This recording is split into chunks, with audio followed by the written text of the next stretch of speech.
जब से आम आदमी पार्टी दिल्ली की सत्ता में आई है, तभी से दिल्ली की आम जनता की सवारी डीटीसी के बुरे दिन शुरू हो गए हैं, जिसके नतीजे में दिल्ली की परिवहन व्यवस्था चरमरा गई है।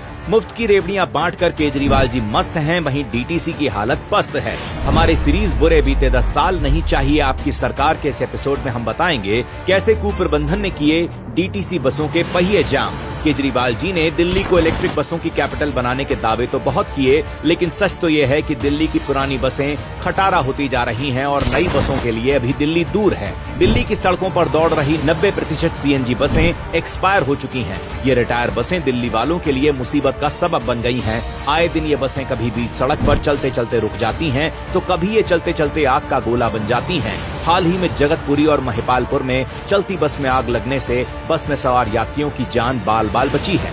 इसके बाद भी दिल्ली सरकार नींद से जगी नहीं है।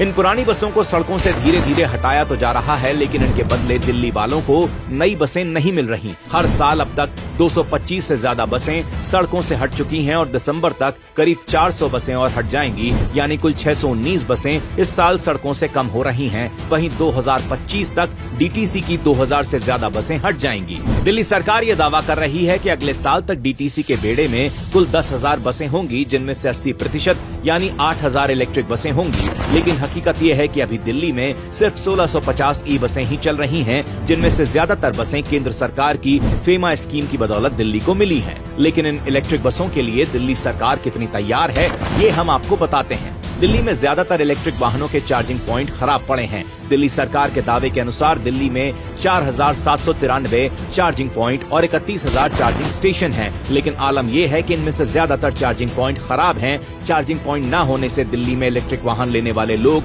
अब पछता रहे हैं। यही नहीं, मुफ्त बिजली देने का राग गाने वाली आप सरकार में बिल न भरने से दिल्ली के बुराड़ी बस डिपो की बिजली काट दी गई। ऐसे में इस डिपो से चलने वाली सारी इलेक्ट्रिक बसें दिल्ली की सड़कों पर चलने की जगह चार्ज न होने से महज खिलौना बनकर डिपो में ही खड़ी रह गईं। हर बात में केंद्र सरकार का क्रेडिट खा जाने वाले केजरीवाल जी इस लापरवाही से दिल्ली वालों को होने वाले नुकसान की जिम्मेदारी कौन लेगा? क्या डीटीसी को खस्ता हाल बनाने के लिए ही आपने दिल्ली की सत्ता संभाली थी?